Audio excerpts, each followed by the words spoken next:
What's up, everybody? How you doing today? My name is Jason the Ape. Welcome to The Boring Show. Today, we've got Mori with us. He is a YouTube celebrity out here bringing you guys some great ape content. I saw that he was in the running for the CryptoPunk, so that was really exciting. Welcome to the show today, man. Thanks, brother. I appreciate you having me here. Maury's excited to be included. I don't know if I could quite take the title of celebrity by comparison. I was very impressed with your subscribers and the content that you've got. I'm really excited to be on your channel and invited to be here to chat with you. This is Right awesome. on, dude. Well, Appreciate it. we appreciate you, Maury. Dan Brown has already given you the security clearance. He wasn't super sure about you based on your hat, but I let him know you're all good, you're safe, we're comrades here, we're all buddies.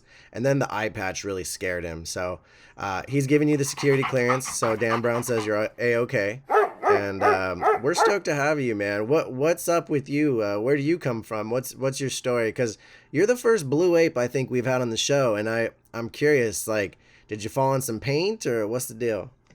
Well, I can't tell you the exact origin of my blue fur, but I am very proud of it and excited to be the first blue ape on your show. I'm excited to be, I believe, the only. Oh no, there are two blue apes.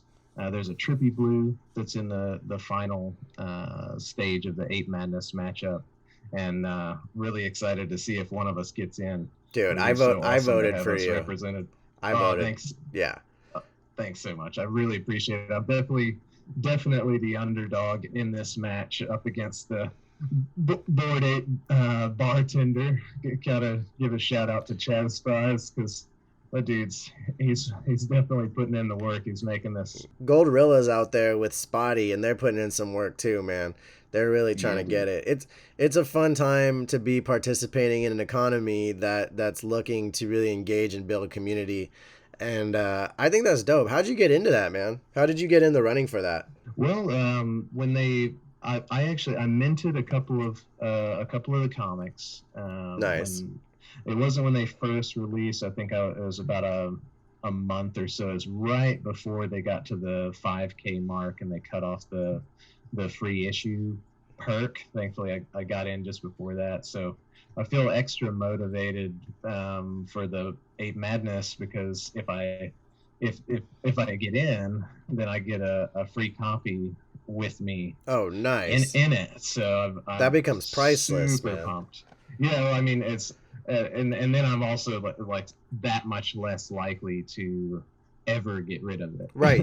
because I'm like this So is the that's such a coolest weird thing thing you ever. say that. Like you become immortalized in a sense, but also you're gifted something of tremendous value.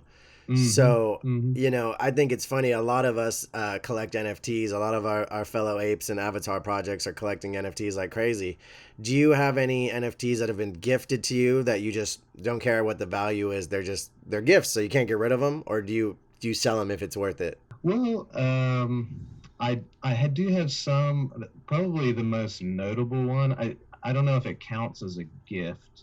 I did get it. I won it through a giveaway. Oh, I don't that's know a if that gift. quite lands, but it is for sure. It might be one day one of the more valuable. I happened to win Chris Wall one of his giveaways. I won the top prize, and I got a one for one NFT and the matching physical Oh, wow. art. And I couldn't. I mean, dude, I just blew my mind. I That's was just like, amazing. this is incredible. It's super cool. Like, it's not just a one for one. It's a one for one that I really like. I'm gonna be getting it framed, Nice. put it up in my office, and it's really inspired me that I need to now choose, some of the others that I would like framed, so it's not the only NFT related physical art that I've got in my office. So I'm I really look excited to be I putting that look up there. forward to seeing all these NFTs coming out with physical redemption utility. Like you'll buy an NFT from an artist and you'll redeem a poster that's framed and minted, and it just shows up, framed and hung rather, and it just shows up at your house. I look forward to those Mm-hmm. days. Fine Oh art hell yeah! summer is almost here, is from what I hear. I think so. I think there will be some interesting intersections between the digital and physical world, Oh yeah. especially as we all, as a community, and then just, as the community grows, of course, but as we start getting our toes wet in the metaverse, and when people realize it's it's going to be so much more than just a social platform or a gaming space. And Oh yeah. I mean, the world, in a way, of course, it's a big place, but technology makes it so much smaller. And I have a lot of friends and family that, some of the people I love most live on the other side of the planet. Same here, And man. the best way for us to spend time together is through gaming and social platforms, something along that lines. And when these social platforms and gaming start merging soon, it's just going to be so exciting. The metaverse hangout is a very real thing, and we do it here all the time in the Uplift. On Jason the Apes YouTube channel, we stream the Uplift. We do an Uplift and chill, and we've got 47 nice. land plots in this metaverse, and we invite all the people who want to come and hang out. And what we do is we do a big group shot.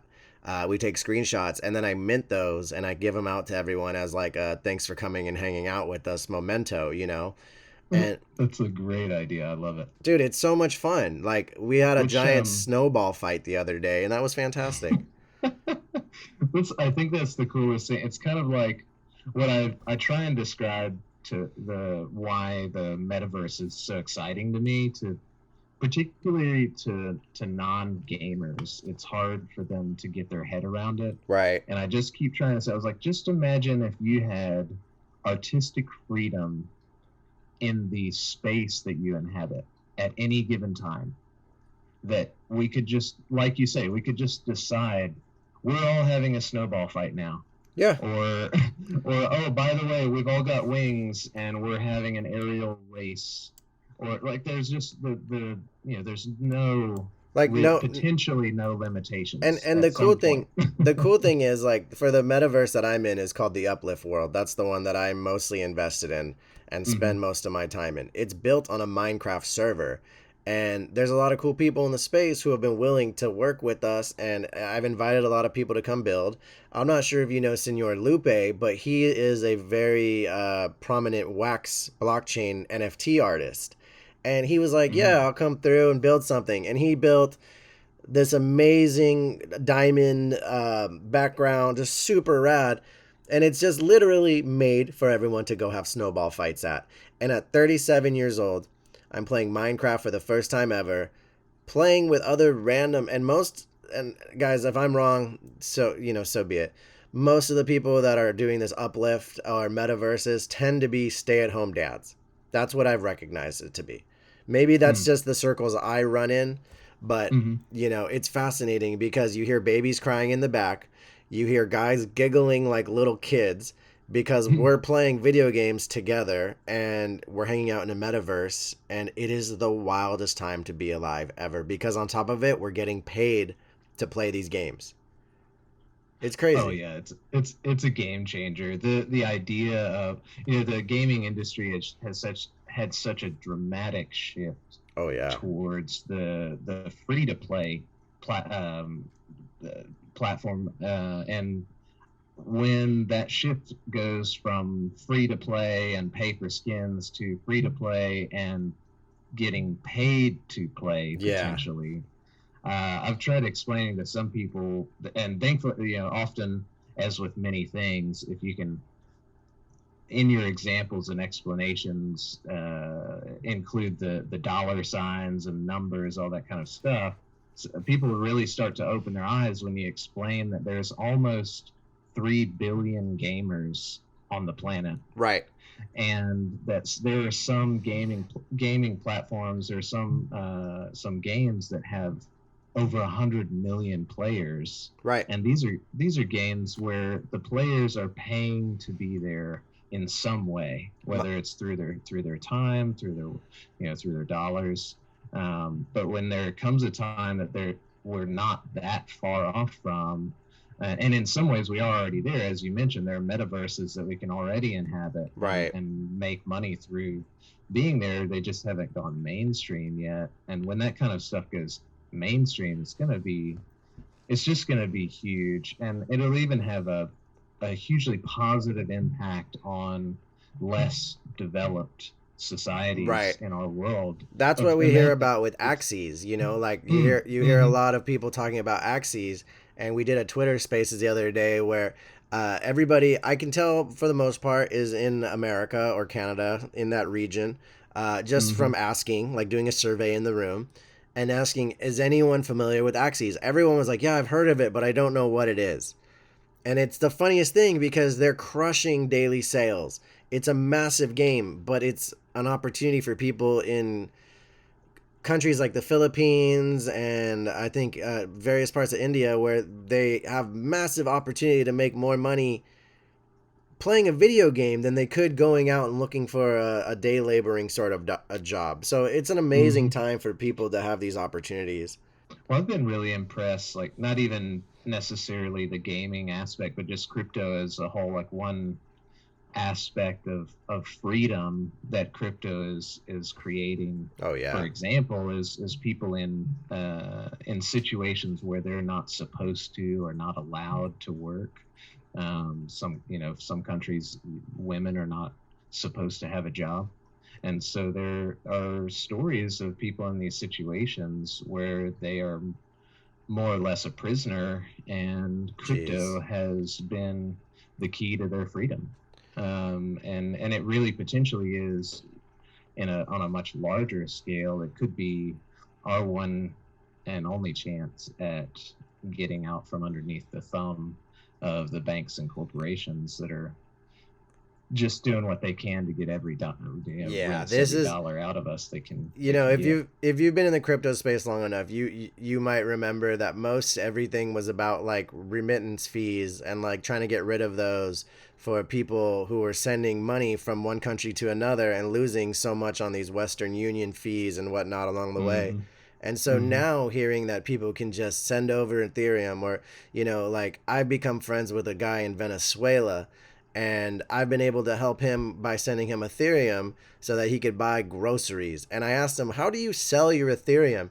And he said, "Well, I trade it to a guy who has objects that I can go sell, like tires or oil." And I was like, "What? mm, That's, you know, it's so crazy to me to think that like it's helping other people in the world, but not as simply as it's intended to be yet." Purely because a lot mm-hmm. of people we're so early. It's still being figured out for the most part. Oh yeah, totally. It's we're really lucky to be among the core. It's a large group, so to speak, but it's nothing like what this community will be when it becomes mainstream. The only I've thing been that makes me so glad to be nervous, able to meet the different people in this community. Of some awesome people. It's I such a great group. I agree 1,000%, Maury, but the thing that makes me the most nervous about the progression of technology in this space is the idea of the singularity. And knowing how fast technology compounds, like, it makes me really genuinely nervous thinking about, will that allow us to have more time or will that take away from our freedoms, you know? So Mm, it's a mm-hmm. very interesting dichotomy. And I was actually talking to, I don't know if you saw the ape Pablo Picasso was on the show a while back. And Oh, I did. I did. That was a he, great episode. yeah, he was a really cool guy, but he had some really interesting thoughts on the singularity. And I am focused on learning about Sophia the robot, Hanson Robotics, anything AI I consume constantly because it kind of makes me a little nervous. Mm. And I'm very curious, as a fellow ape, what do you think about this kind of profound technology that we have in front of us that's just growing so fast day to day? What do you think this means for the world in front of us? I think like any technology that the potential for the singularity, if we could use an example of something available to us now that can be both wonderfully powerful, amazingly useful, as well as horribly detrimental socially and interpersonally, would be social media. Yeah. And that it can't. It's like it's like I hate to use such an obvious pun, but it the double-edged sword. Right. It can be both a highly valuable, very useful tool, weapon, whatever, but in the wrong hands, either through incompetence or malice, it can be a horribly destructive thing. Yeah, I guess I have to And remember that about human nature is like mhm, we already have horrible things out there like the atom bomb, but we're good. oh We're yeah. still being our best people that we can to survive our day and trying to improve humanity day. Yeah, that was a really positive statement and gave me really honestly a little bit of hope because sometimes I get too scared. Well, I think the key, at least me personally, with anything, like I have uh, since I was very young, I've done different forms of martial arts. I've recently taken up guitar, and so Nice. there's all these different things through life that can be highly valuable skills in the right hands, or they could be, if the wrong person learns that thing and uses it for the wrong reasons, it can become a very powerful tool for the wrong purpose. And I Wow. think that that's, whether we like it or not, it's going to be up to us as individuals to decide, is the singularity for me, Mori, going to be used for good? Is it going to be used to change the world around me for the better? Or, you know, how will I use it? How will I use these technologies available to me You know, Maury, to change my world? Maury, that couldn't have been said better in any sort of way, and it makes me think of the Bored Ape Yacht Club directly, and you could replace the word singularity in that sentence for why we've joined this club, Mm-hmm. because it's how we choose to use our power in this club and use our avatar to create these narratives. Like we're sitting here today having this ape to ape conversation with Jason the Ape and Maury, and you have an awesome YouTube channel out there where you have actually started to be very creative with Maury and figured out a really funny way to move his mouth and create a really dynamic avatar. So, you want to talk about how you came to do that? Oh yeah, I'd be happy to. It's I cannot take full credit. I do know it's for a long time I've wanted to do some type of VTuber content. So Maury's avatar on YouTube. I'm not sure if you have watched any other similar channels. It would be called a VTuber or a virtual tuber. No, I've never heard of that. And no, so well, it's very popular more so in Japan, Okay. and it's just kind of emerging in the West to some degree, but typically they are kind of anime styled characters. The characters rigged to move. It's using simple motion Got it. capture Got it. technology. So I'm not manually animating the movements and the mouth and stuff like that. I just to have a cam that's capturing my humans' movements so that we can interpret those That's amazing. into some ape content. And I wanted to do something along that lines for probably a year or so. A good buddy of mine a while back told me about them, and just because he knew I wanted to create some YouTube content. I had a gaming channel where it was basically just me playing Call of Duty, and that just such a saturated space. There Yeah. really got no traction, and I wasn't really being creative that much. Of just doing like highlights of when I was doing well in See, if you matches. So if you were Mori playing Call of Duty, now that's a niche element where you could be the first Bored Ape gamer out there, and there you go. oh yeah, don't worry. There will Maury's content will be very diverse over time. That's great. I'm just ironing out the kinks in my rig to get it ready Here's the for one some thing live action stuff. here's the one thing that I'm going to say to all of our fellow apes that are out there watching the boring show. Don't wait to be creative. Don't think you have to create a narrative before you start participating in community.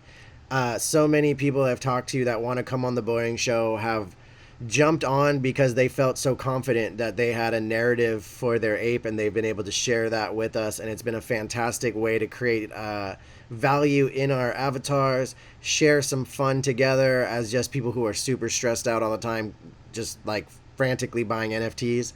And also it gives us an opportunity to just play a little bit. So I appreciate you, Mori, coming on today and hanging out with us. It's been really enlightening to hear from our first Blue Ape comrade what life's all about with you. And dude, I wish you the best going forward into the CryptoPunks. And do you have any parting words for us before we take off for the day?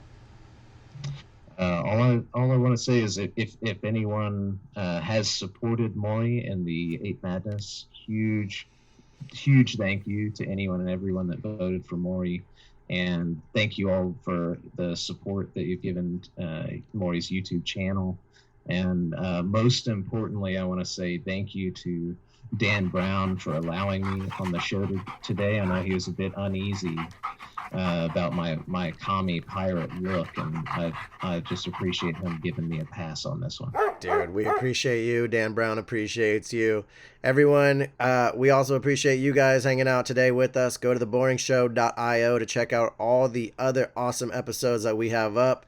Until next time, we're out. Peace.